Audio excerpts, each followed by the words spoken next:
Good afternoon, everyone. We're just letting a couple of folks click in here. We see the count is going up. So we have about a bit over 70 people sign up and we have about 15 clicked in. So just give it another minute and we'll go ahead and get started.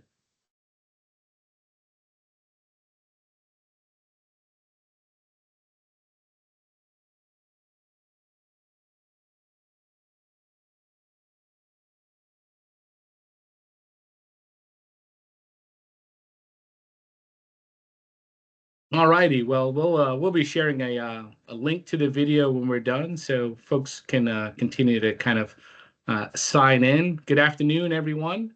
Thank you all for joining us today for Compensation Uncomplicated, Mastering Your 2025 Strategy.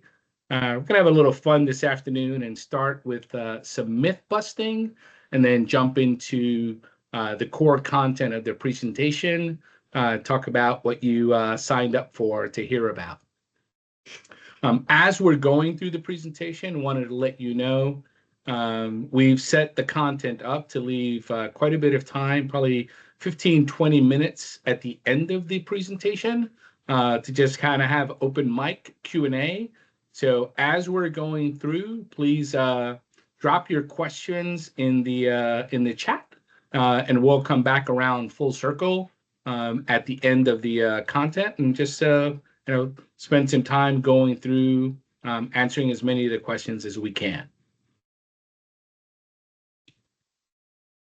We start with introductions of your compensation strategist. Actually, the compensation strategist is the young man, the gentleman to my right. I'm Ruben Moreno, founder and practice leader at Blue Rock Search, and I'm honored to introduce my co-host, friend and colleague, Nate Young. Nate's the founder and chief comp strategist at Paidwell. So awesome. Thanks for having me. Thanks, Nate. Always enjoy it when we get to do these things together. So, all right. Well, let's just go ahead and get started and jump into some myth busting. First one we talk about is compensation is the most important thing candidates care about. And this is one, as an executive search leader, I run into, quite often. And here's what I would say. Compensation has and continues to be an important part of the candidate value proposition. However, these days, remote and flex work has squarely jumped out in front in terms of importance. And this isn't just from a candidate perspective, this is candidates and employees. So both internally and externally, we often provide advice and counsel in this space, and we talk about the three most important things that candidates, employees care about. We call it the talent trinity, which is culture, career, and compensation. And just simply put, you have to have in today's market a compelling story for every single one of those. Nate, anything you want to add on that? Yeah, I totally agree with that. I think that comp is important. I don't want to downplay the importance of comp, but comp is just one of the main factors that we hear that we apply and that we use with our customers to make sure they can attract and retain that key talent they need to. Awesome. Thank you. Next one we talk about is, candidates will wait and accept lower offers for the prestige of working here. And, put simply, what I would, I have these conversations often as well, this is a losing strategy when you're trying to land high demand, low availability talent. Simply put, these candidates have options. And, time lapse between final interview and offer also is going to negatively impact your offer acceptance rates. So if by chance you're seeing offer acceptance rates go down or not where you want them to be, might want to take a look at the data to see how much time is it taking between final interview and offer.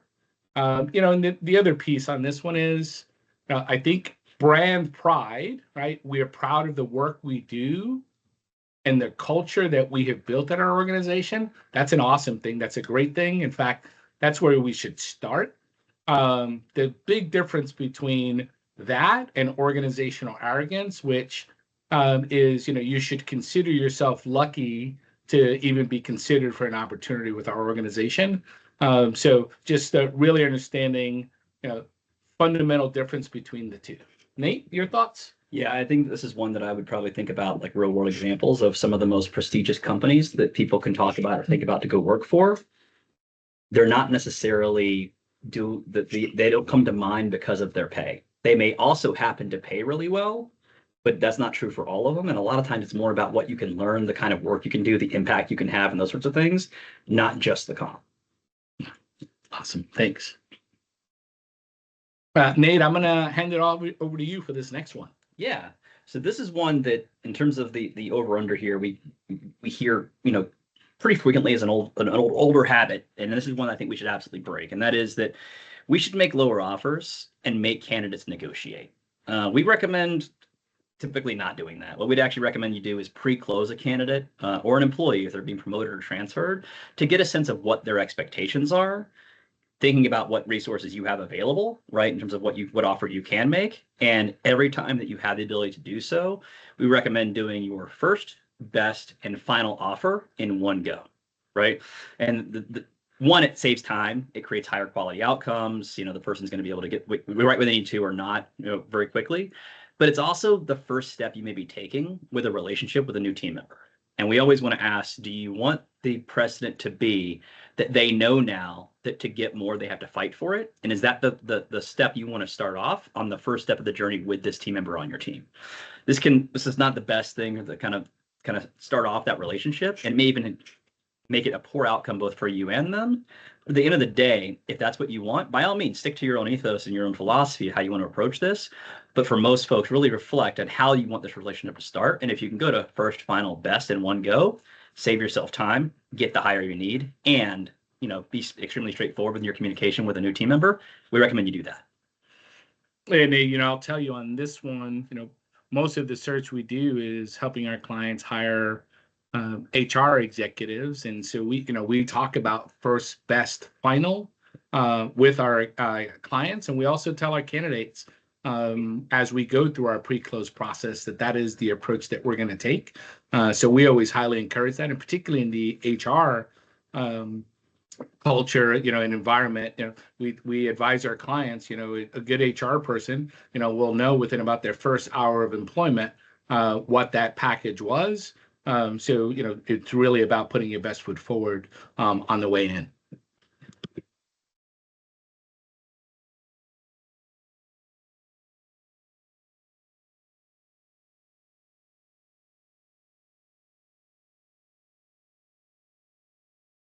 All right.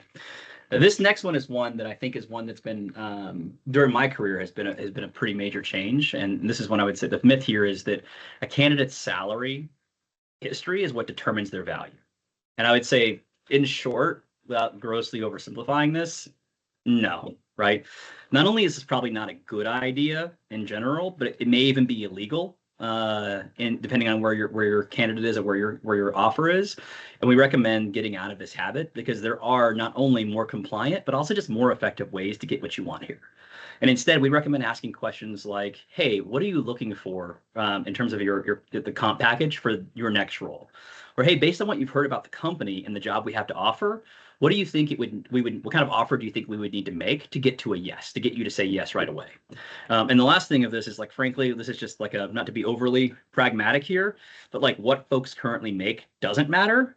What they will accept for the next job does. And that's where get yourself out of the habit. One, you can be more ethical, more compliant, and three, you can make good decisions based on data that will get you to yes, not heuristics or rule of thumb that you think, what's happening out, what you may or may not have heard versus what's true, right? You can just get to the quick.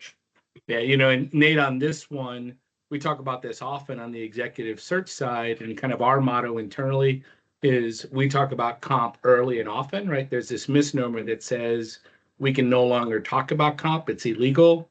I believe at latest count, there's 21 states where you can't talk about it and have direct conversation. But there's 29 where nothing has really changed.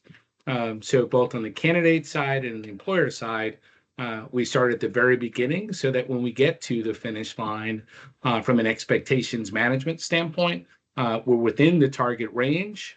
Both sides know what to expect, and you don't run into this. So it's really, and I love the way you said it, Nate, right? It's frankly what folks are making doesn't matter. It's what they will accept. That's right. And when you have an prospective candidate that's made it through a multiple hurdle selection process and they are the selected finalist, the goal is to get them landed.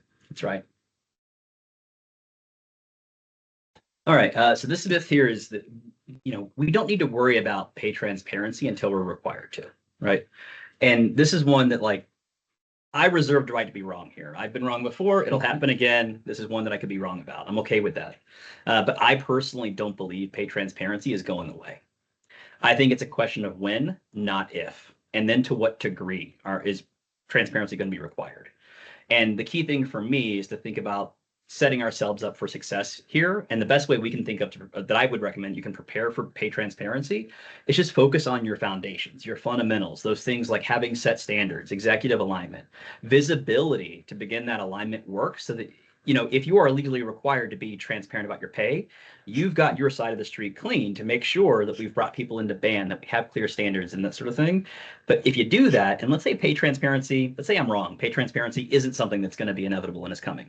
If you do all that stuff and you prepare yourself for pay transparency to where you could be, you're going to get a clear competitive advantage against your talent competitors because you'll have all those things in a row. You'll have them set up and you'll be able to articulate clearly the kind of talent you're looking for, how to make those offers and make sure you're competitive, fair, consistent, so that when you want to hire those people, you can. And if the law requires it, you're good. If the law doesn't require it, you're still good, right?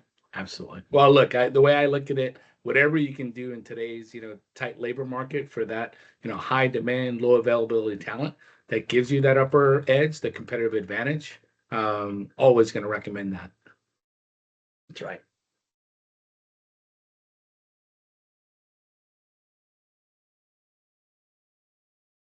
But that, Nate, thanks a lot for that, right? Because we had some fun talking about what some of those myths were and how we'd address it to open. But let's get to the meat of the matter, right? Let's transition over to the three key topics that the audience signed up for. We're going to talk this afternoon about salary budgets, pay transparency, and pay equity.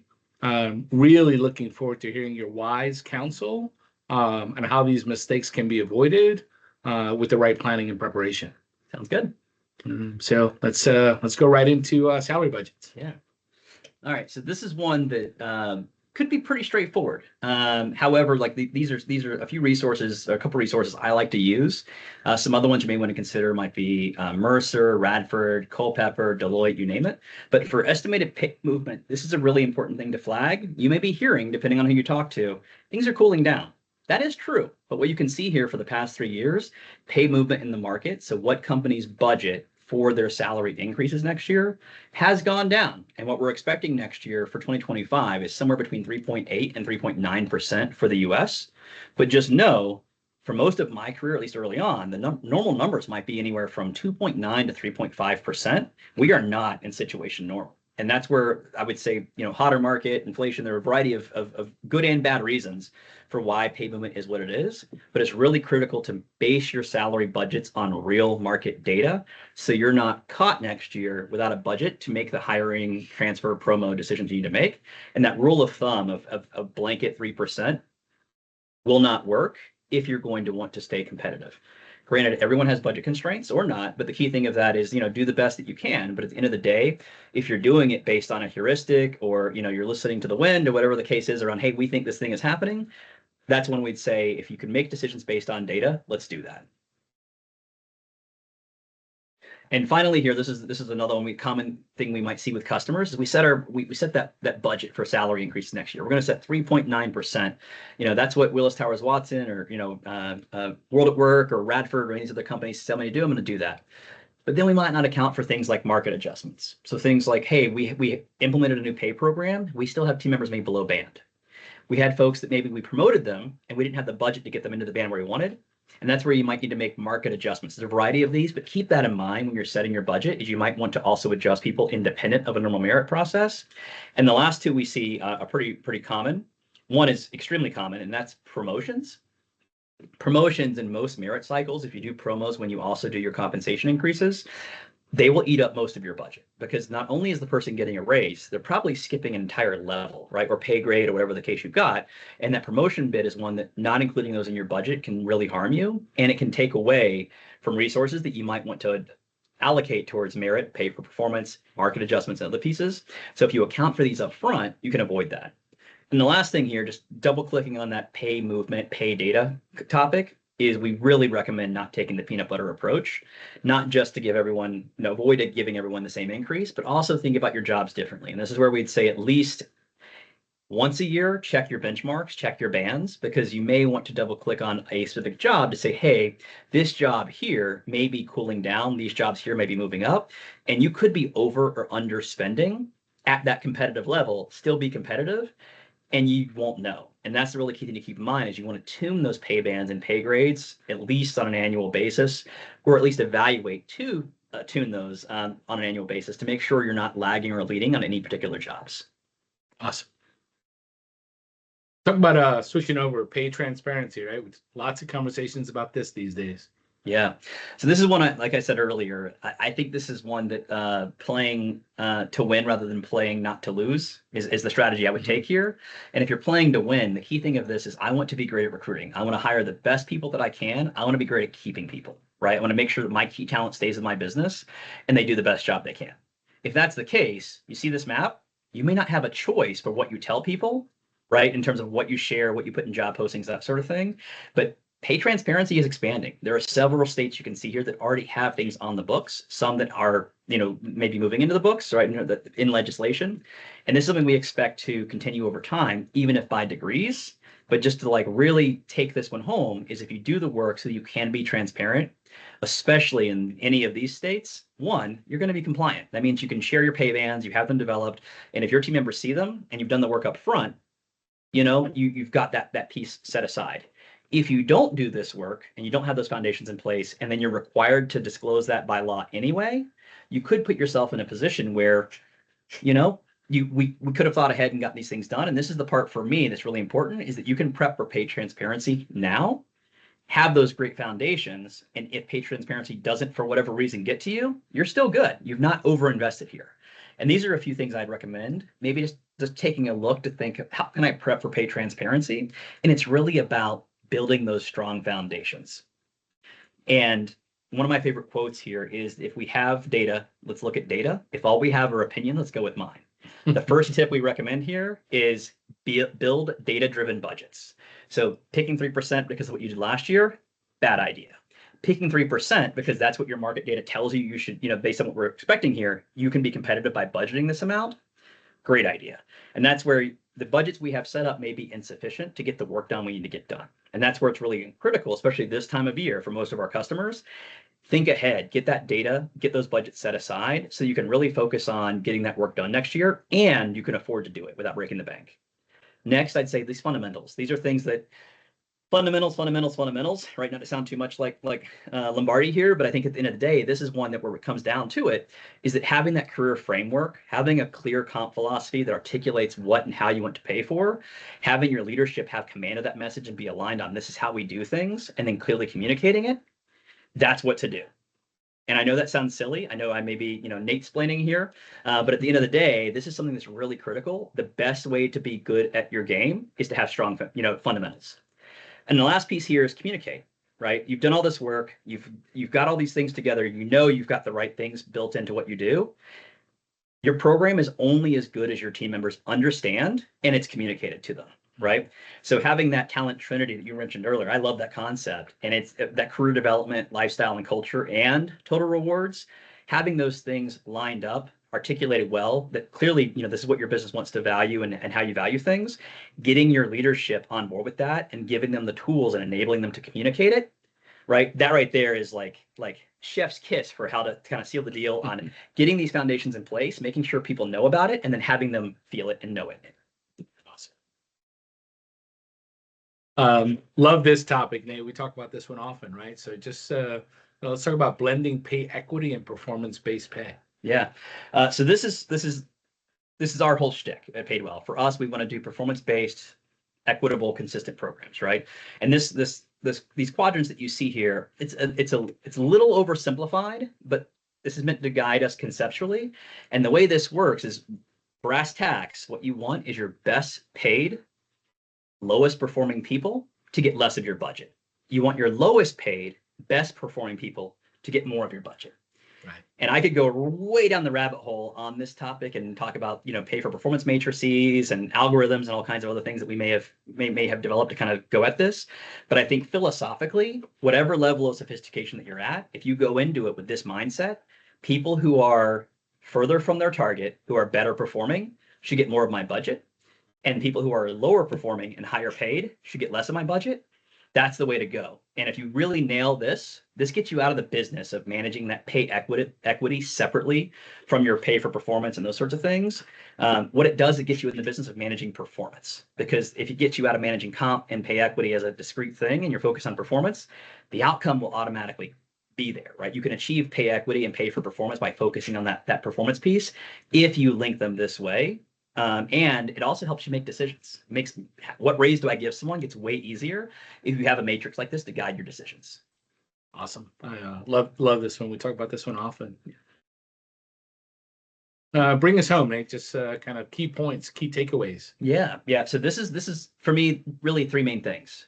Is uncertainty is something we're going to have to live with right now. I think that at the end of the day, there's a lot of information in the world, and there's a lot of it that may or may not apply to you, and there's a lot of it that may or may not be accurate, right? Or relevant to what you're doing. And what we always think about here is I wouldn't focus so much on what other companies are doing, right? Use your benchmarks to get a sense of what may be normal in your industry, but think about your own problems. What vertical are you in? What talent are you trying to attract and retain? Where have you struggled in the past? And I think this is like a simple thing, but thinking about how to solve your own problems. One, solve your problems, and two, it also means you're not worried about stuff that may not be relevant to you. And this is at the end of the day, we just say paddle your own canoe, take care of your own stuff, and you'll get to where you need to be. The last two topics here, I think for me, are like myth busting in general. Just like today, we're sitting down with you and saying, hey, these are some mindsets that we still observe, but they could be problematic. We should go through and think about not what we are doing and what the heuristics or rules of thumb are, but what does data tell us? What is most effective? What is best practice? That needs to trickle down inside your business. So if you know these things, right, you need to make sure you're commanding that message into your business so that you can myth bust. So for example, if your team members a year ago, 2 years ago, were coming to you and saying, hey, inflation's wild, I should get a raise. Now's a good time to point out inflation's coming down, interest rates are coming down. You don't necessarily need to educate here or overemphasize it, but it's a really important thing to note that people understand what's happening in the market. And that, for example, you're getting more value. If you're adding investment into your benefits program, or, hey, we went through a data exercise with an external comp firm to make sure our pay is, use those things to myth bust to say, hey, no, we know, or we have data, right? Or help me understand where this is coming from. But eliminating those opinions, right, that may not be relevant, or helping educate people, that myth busting in general can really drive home the benefits of all the stuff you've worked hard to build. And the last thing here, there are a million ways comp can be done, right? And I always like to joke people, it's like Taco Bell, right? It's got like 3 ingredients, just served 10,000 ways. But at the end of the day, we always stress, keep it simple. I know that sounds silly, but back to the Trinity, lifestyle and culture, career development, and then rewards, that trifecta there is what a lot of folks care about for their current job and their next job. And you can use that to manage basically anyone. But the way this breaks down is that they can't articulate it, if your leaders can't explain it, if they can't walk you through it and tell it to their teams, the ability for that program to be successful diminishes dramatically. You're only as good at any program you build as your leaders can communicate to their teams. So keep it simple, keep it effective. Last piece here, I referenced a few resources. There are a ton here that you can go into. These are 3 that I like to look at every year, and that'd be World at Work, Mercer, Willis Towers Watson, and they give you a lot of really great data. And today, a lot of the stuff we referenced was for the US specific. A lot of folks we know on the call are going to have international team members. And that's where I would just stress, go to the source. We have these linked. You can go and take a look at them yourself. And that way you can kind of hear direct from the source around what the data is saying for different markets. Yeah, we'll, of course, we'll share this presentation with those links so that you can refer to them. And then if any of you would like to go deeper on a particular conversation, our contact information will, of course, be at the end, and you can reach out directly for an in-depth conversation on any one of the particular topics. So now we're going to transition over, looking at Q&As in the chat. So I'm going to switch over and see what questions we have. All right.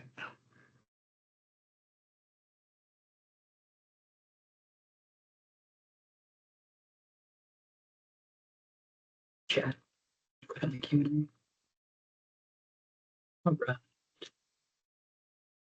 Okay, first question. Can you talk about the calibration process for performance pay decisions and when it is best to do that? Nate, this is you. Yeah, great question, Ava. I think here that at the end of the day, this is one that on that calibration process, what we always say is good fences make good neighbors. So setting up with your executive team or whoever your comp planners are ahead of a comp cycle and communicating to say, hey, we are paying for performance. I know that sounds really simple, but literally just saying that in your comp philosophy or in what expectation you set for the team, we're not paying based on tenure. We're not paying based on where they worked last. Things like that will really help go a long way on the calibration process. But finally, it's sitting down and saying, I usually like to let the professionals handle this. So if you have a comp team, a finance team, or other folks in HR, work with your talent management, performance management folks, learning and org development, depending on who might be in this conversation, set that pay for performance matrix if you build one up front. So if you know, hey, we have a top performer who's an exceeds, we have a strong performer who's a meets, and a lower performer who's a partially meets, up front, if your budget is 4%, that might look like 5% for the top performer, 3% for the average performer, and you may put 0 or 1 or 2% for the lower performer. And when you do that, you can draft those recommendations up front, how you balance your budget versus the performance bid. Then you can go back through that and say if they are in our pay range, right? Normally for this job, we give them 3%. If they're above the pay range, we give them 2% or 1%. And if they're below the pay range, we give them 4%. Multiply those, and you've got a really good reference target based on performance and how far they are from the band for every person. And I know that's a little like seeing it might be easier to kind of do in with that kind of scenario. But the key thing is that you calibrate that based on not just performance, but also where they're starting. And that way you can achieve pay equity and pay for performance through one exercise. And Eva, if you want to talk about that more in depth or connect with me separately to kind of talk about what that might be, that's definitely something I can help draft. Thanks, Nate. I'm going to take a first crack at this next one and let you chime in. All I can say is, Melissa, I feel your pain. So how do you frame the 3 offers, first, best, and final, to a candidate when they're not when they're not sharing expectations and the team internally isn't sharing a budget? I'd love to say that I've never experienced this one, but experience it more often than not. Here's what I would recommend. A couple of things that we do. One, again, going back to we discuss compensation early and often, is setting the expectation on the front end, both with hiring manager and candidate, what the range for the position is going to be. We also actually, with Nate's help, we have a couple of tools we use where we provide the market data for the right relevant compensation, and it's market-based pricing for that job. So in the absence of either side, and this is a really difficult one, for you, is based on years of experience and the market rate, make that competitive offer that says at 50th percentile for this job you're at X, at 75th percentile you're at Y, and then have the internal department make said decision, knowing that it's an educated decision that they're making. And unfortunately, you're left to go, quote unquote, into this process with a blind offer, but you're doing it based on what the market dictates, not either side. Not ideal, but when all else fails, use the data. And that's what we do. So we come back with external data, hopefully to bring the two sides to the desired conclusion or outcome, excuse me. Just a question from Sydney. Nate, I'm going to give you this one. What are you seeing for a budget for promotions and or market adjustments? Yeah. So this is one that will vary by firm, right? And I know that's the most consultant answer ever, right? It varies. But what I will say is the way I like to think about this would be what percentage of your team members typically get promoted? So if you have data going back even a couple of years to estimate, hey, we usually see 10% promotions in our main cycle, that sort of thing, you can automatically start to get a handle on, okay, we've got 10% of our team members we're going to estimate for promotion. Okay, so we have 1,000 team members, 100 of them may get promoted, right? The average salary for folks outside of the executive team, because that's going to be less common at the exec level, depending on how many folks you've got, to get promoted. Average salary times, that 100 team members that you think are going to get promoted, right? You can even do it by level if you prefer to get a little more granularity here. But then you take that and say, okay, now if we took the average person in our company, and for me, depending on your comp philosophy and your promotion philosophy, I generally like to move promotions to the bottom of the next range. That way they can start to progress through that range if we're using a pay for performance philosophy, right?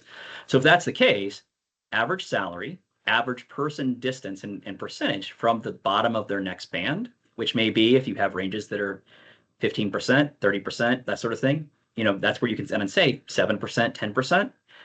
Take that times the average salary. You've got a really great starter at a high level for promo budget. And usually what happens there is it would come down based on actuals or higher, depending on how fast you're growing and that sort of thing. And that's where I would say here, mathematically, it's easy to do. Heuristics, if you just want to use a rule of thumb, generally most people between jobs can expect between 7 and 15%, depending on your industry and the level of the job. That may sound like a lot, and it could be compared to most merit budgets. But the key thing to keep in mind, if they're a top performer and they left, you'd be extremely upset. If the average percent between jobs is 7 to 15%, our promo budget should probably be between 7 and 15%, especially considering their jumping levels. And that's a really good thing to keep in mind and using that market data for what people get in a new job. Because for a promo or sometimes an increase, you may not be competing with what they're making now. You may be competing with the offers they could get, right? And that's a really critical thing to keep in mind for promos who I'd assume are key talent. Yeah, and Nate, thank you for that, because I think part of that is right, looking at it from an executive search perspective, being competitive and relevant internally from a promotion perspective and retention. In some instances, it's a difference between them taking the call and not taking the call. That's right. Right. So it's proactively approaching that. Next question, Lori, is there anything different we should consider for executive comp? And how about the PE industry? Nate, I'm going to let you hit executive comp, and I'll come back on PE industry. Yeah. So this is going to get a little deep into the weeds, right? But the way I would define executive roles, right, would be executives are typically responsible not just for managing people and teams and performance and objectives inside the calendar year. In my definition, executives are generally responsible for the long-term strategy of the firm, right? So for an executive to execute or develop, then execute the long-term strategy of the firm and how successful it be, we need to keep them for the long term. And you can probably see where I'm going with this as a comp person. It's LTI, long-term incentives. Their cash is always going to be the key thing for most folks, so they need to pay their bills, and that's a big part of what they do. But as soon as you start to go up the organizational charts, you'll notice that a lot of people's compensation, it goes up in the long term, not necessarily in pure cash. And that's where you see things like inside the calendar year for executives, hitting your goals this year, super critical. Having a significant or a meaningful portion of their pay based on this year's goals, i.e., an MBO, a company incentive plan, a bonus plan based on their performance, their department's performance, functional performance, and the company performance, something along those lines, super critical to make sure you said, we did, we paid, right? That's where set the strategy, hit the strategy, we pay you. And then that long-term value, we're really counting on our executives to make, where they're adding, value to the business over time based on the strategies that they're developing. That's where the things like your LTI, so equity, right? Your, stock options, RSUs, PSUs, performance incentive stock, all kinds of stuff, SARs, you name it. This is where we really want to hone in on. For me, long-term incentive is super critical for executives and bonuses. And that way we make sure we hit our goals every single year. They get paid for it. So now they're incentivized to keep that flywheel spinning. And when you think about that 3 to 5 year window around where's our company going to be and who have we hired to help us get there, that's how we comp them to make sure we hit those goals. Because if we don't, and they don't get their LTI, they feel it. If they do, and they get paid on it, that's what we want, that goal reward alignment. Nate, you're the SME in this space, but what I've found kind of rule of thumb as I talk to candidates when it comes to STI and LTI, I see a direct correlation between industry and the aggressiveness of those plans. So, for instance, low margin businesses, we have QSR clients, right? Yep. Those numbers are going to be in the teens. And then you go over to our tech clients where, multiple double digits, 65%, 100% equity in some cases from a tech perspective on the LTI side. Any rule of thumb? That's my swag. Is that kind of what you see? Because you're in this space every day. Yeah, it's generally about value creation, right? So what you'll see is the industries that we typically see, there's a higher emphasis on LTI, so long-term incentives. This is a rule of thumb, right? This is like generally speaking, but I usually equate it to margins. And not just the margins you can make per unit, but what can we add to this business, both in incremental value and intrinsic value, right? So that LTI pays off in the long term. And it's really about value creation. And so when you think about stage, you think about vertical industry, you name it, that's a big part of it, is that if you can create more value over a longer time.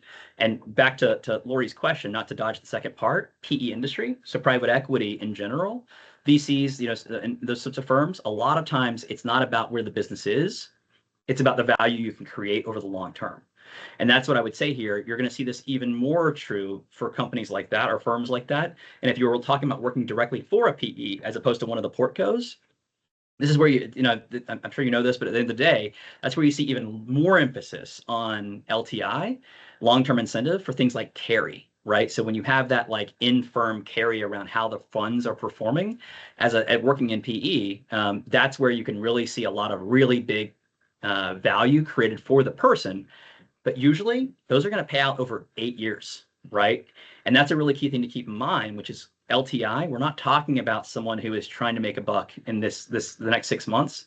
We're not talking about someone whose strategies can play out inside the next year. We're talking about long-term value and long-term planning, and I would say sometimes pretty sophisticated strategy to develop that long-term value for the business, for the firm, for the portco, you name it, wherever you're at. And that's where those executives, that is literally their job. Pick the right strategy, executes the strategy, add value over time. And that's where I really emphasize my focus on those types of roles. Yeah, and what I'm seeing right now in PE, and it's an interesting one because as holding periods are lengthening in time, at the portco level, I was actually just talking to a CHRO for a private equity backed organization and said, we're facing an interesting thing. We're actually beginning to lose executives to the Fortune 1000. And what he said was they were having to spend more on base and STI from a cash-rich plan perspective because with the longer holding period, some of their executives, depending on where they were in their career life cycle, were opting to for the publicly traded for RSUs and options in the publicly traded world, as opposed to betting on an outcome 5 to 8 years down the road. Because historically, what I've seen at the portco level, base salaries not as aggressive, STI more aggressive than their peers in the publicly traded world. And then on the wealth accumulation side, whether it's 0.25, 0.5, 0.75 is usually what I see for HR folks, at the portco level. That's where the wealth accumulation is. So selling that to say, here's what that looks like. It's not just base to base or total cash to total cash. That's what we deal with in PE.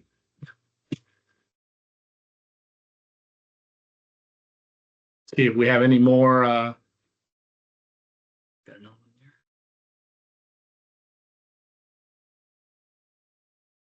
Is there a rule of thumb for how often to review your overall comp structure and ranges? Yeah. Nate, that's all you.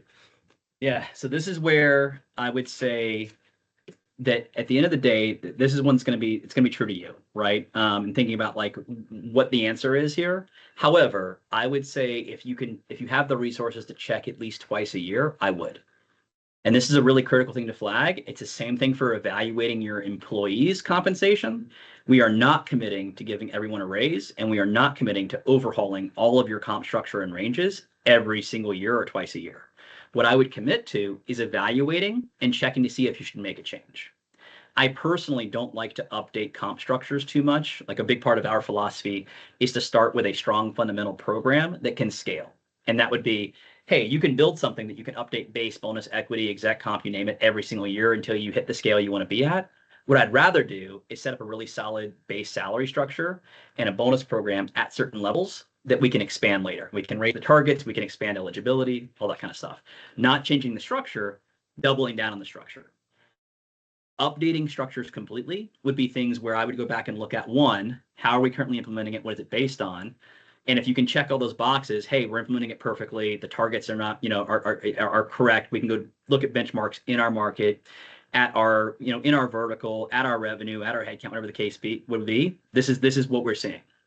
Then I would go back and look at the structures. Are we paying for the right things? Is the plan designed the right way? Or, do we have salary ranges built the right way? Otherwise, most companies will probably not need to update their structures. It's more about their targets.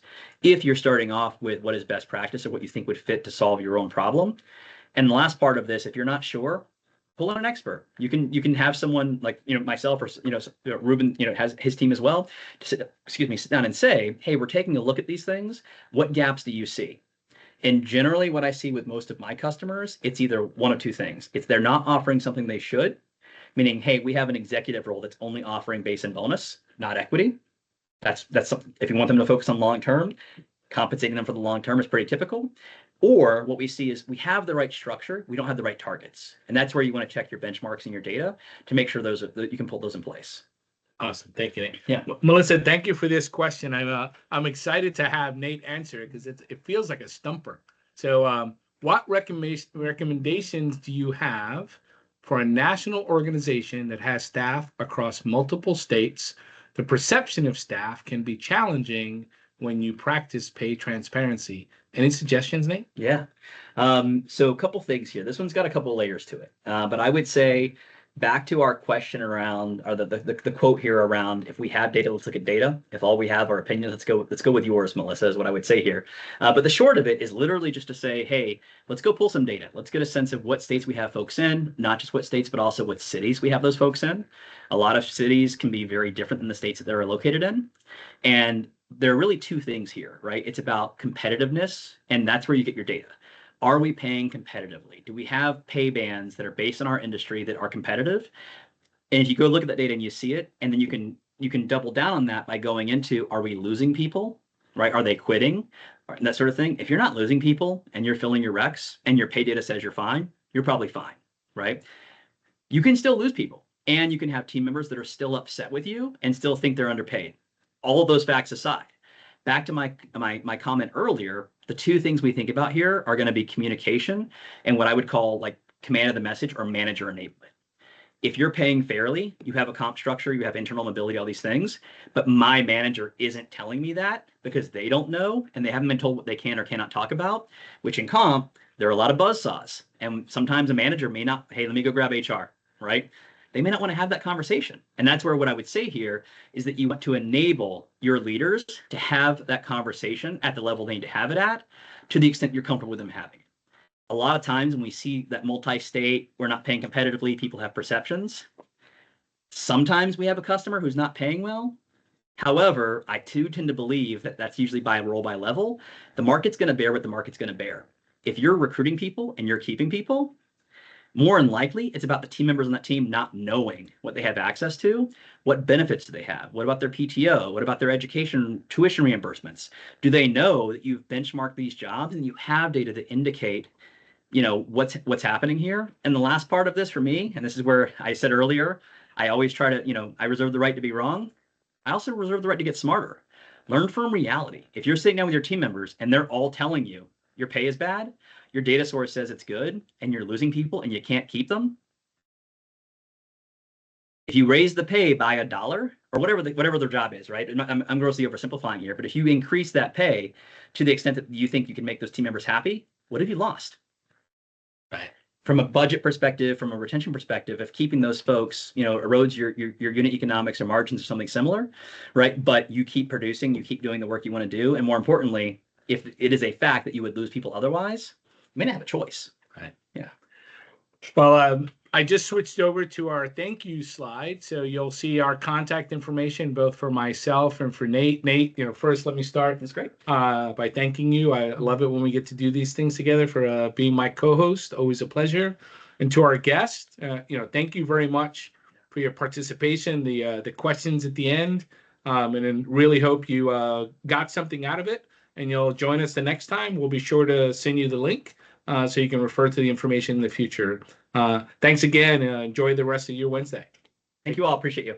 Bye-bye.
There are 2 attendees still in here.